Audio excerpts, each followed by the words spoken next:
And he comes to us from Asset Preservation Inc. So another fantastic 1031 exchange specialist for us. So he's a division manager with Asset Preservation Inc. With an extensive background in IRC 1031 tax deferred exchanges and every aspect of real estate transactions.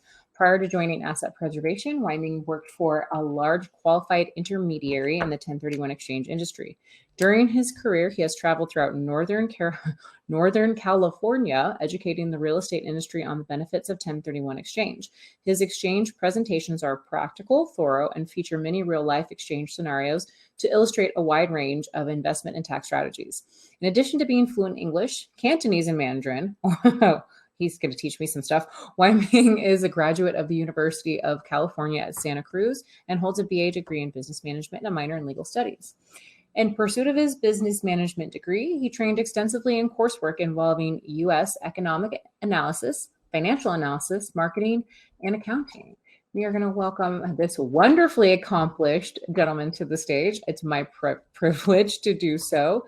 I feel a little less accomplished right now, though, guys. You know, I'm sitting here going, I need to get more on my bio. I'm just kidding. Hello, how's it going, Weiming? I'm good. How are you? Or Weiming. I almost said it's my Weiming. No problem. Okay, awesome. Hey, it's okay. I've been called Marissa all day, so I feel your pain. I apologize. That's why I'm so conscientious of everybody's names being pronounced correctly. So, good morning, and it's almost good day, good brunch. It's 11. We'll call it good day. Yeah. Nice to see you. How are you? Pretty good. What about yourself? Good. I'm very happy to have you here to talk with us about this. Our other speaker led us right into the path of this 1031 conversation. So thank you, Jay, for that. So, you know, here's the burning question. What is a 1031 exchange? A 1031 exchange, it's part of the Internal Revenue Code, and it's essentially a tax deferral strategy for investors to defer up to 100% of their capital gains taxes. Look how easy he made that for us to all understand, right? I'm sure that when we first heard that, we all went, what is that? We need to Google it, right? So, Weiming, can I exchange one type of my property for another? And then as a follow-up to that, can I exchange a home for an LLC interest in an apartment building? Ooh, two-parter. So the first part is yes. The Internal Revenue Code does allow the exchanger to purchase like-kind property, which is usually a source of confusion. Doesn't have to be.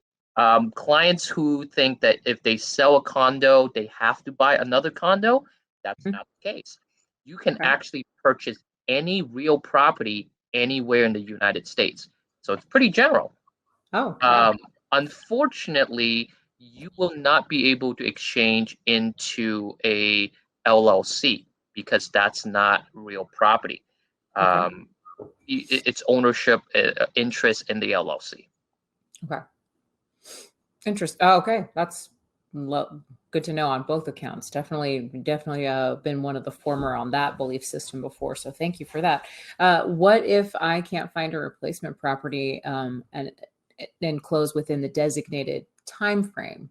Oh, shoot. Well, unfortunately, that's going to result in a failed exchange, and the exchanger does need to pay their capital gains taxes as if nothing happened.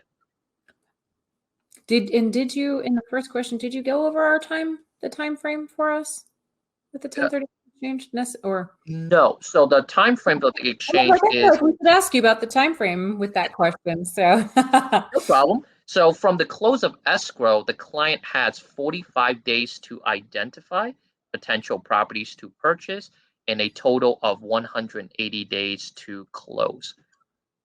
That makes more sense for that question then. So just want to make sure our audience had that clarification. Thank you for that. So what are some of the pitfalls that sellers have to be careful of with this? Ooh, the biggest one I can think of off the top of my head is ownership issues. Let me give you an example. I'm going to pick on Kelvin a little bit, all right? Just a little bit, see if he's listening. He needs to be picked on, do it. Yeah. If we both own a property together in our names, This will allow us to either go our separate ways or maybe exchange together when we eventually sell that property. But if Kelvin and I own that property under a LLC together, we're kind of stuck because the taxpayer who sells has to be the taxpayer who buys. So in the LLC situation, the LLC is the taxpayer. So when a client does intend to go their separate ways, maybe in the future, and they know they'll sell in the future as well, then maybe they want to look into splitting up or restructuring how they own the property first.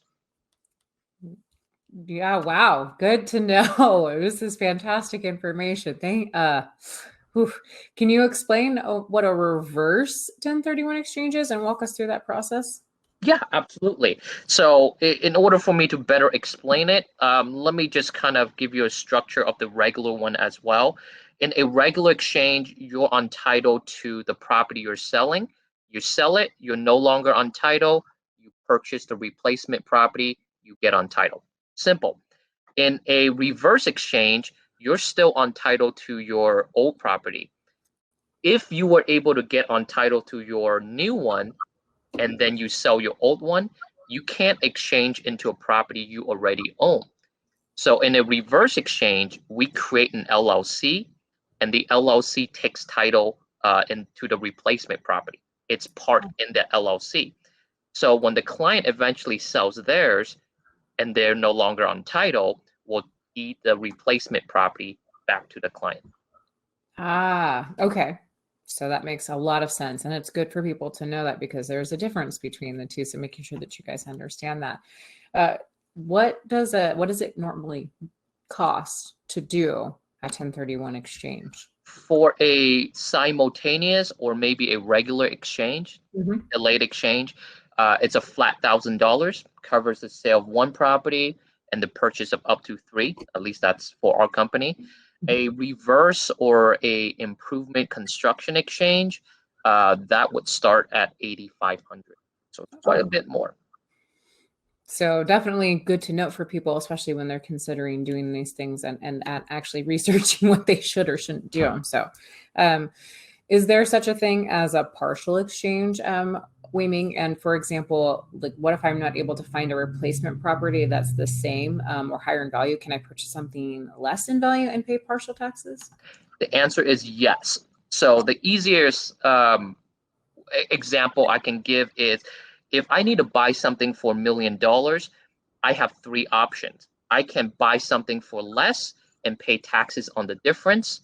If I do buy something for less, I can use the difference to buy another investment property. Or my third option is I can use the remaining difference to improve on the property I just bought in the 1031 exchange. Okay. That's definitely makes that way clearer. We already have questions right now in the Q&A for you, Weiming. So the first one is, what happens if you don't hold the replacement property for the 2 years and you have to sell? And then there's a follow-up question to that says, also, what happens if the replacement property is not rented or used for the investment? So to answer the first question, you don't necessarily have to rent it out for 2 years. The intention for your property, for your replacement property, is to rent it out, use it for business or trade use. So can you rent it out for 1 year? Yes. Mhm. Can you rent it out for two? Yes. It's just that more CPAs will tend to recommend the 2 years or longer because it's a more conservative option. And the second question is, could you repeat that? I'm sorry. Sure, no problem. There are long questions. That's why. What happens if the replacement property is not rented or used for investment? Then if you get audited and the IRS says, well, you don't have intention to rent it out or use it for investment, it's not going to count towards your exchange. Where's my tax money? There you go. Do you have to use a QI? And can an individual file the required paperwork? Unfortunately, you do have to use a QI in order to facilitate a 1031 exchange. Okay, so then it doesn't matter if the individual can't file the required paperwork. It has to be with a QI. Great. Yeah, correct. So Awesome. I'm going to say we answered those questions. I'm wondering if there's anybody else that has a question before we let him go, because that was 2 questions, and there may be a follow-up question now from the information that he provided.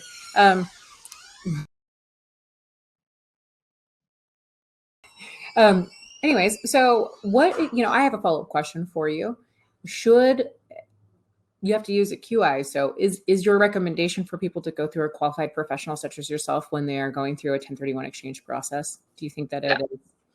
Yeah, absolutely. So the best time to do so, in my opinion, is do it before you're potentially listing your property, and let the QI know what your intentions are and what your game plan is, because that way we can potentially spot out any issues that you may need to be aware of that could potentially jeopardize the exchange as well. Like I mentioned, the title issue, if we know beforehand, that could be the difference between a client maybe selling or maybe just selling at a later time. Perfect. Exactly why I wanted to make sure we point that out to everybody that's listening. So, and I'm sure that sorry, my dog was barking for a second. Apologies. I'm sure that if anybody has any questions for you, follow-up questions, they can get a hold of you.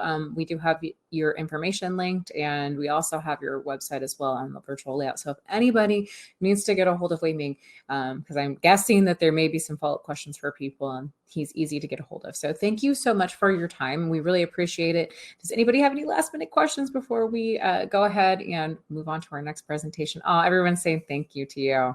Thank you for all the information, really, honestly. And I appreciate the giving your intro to you, because I now know that you really do give everything in a very practical, easy to digest, and easy and totally consuming way. So thank you.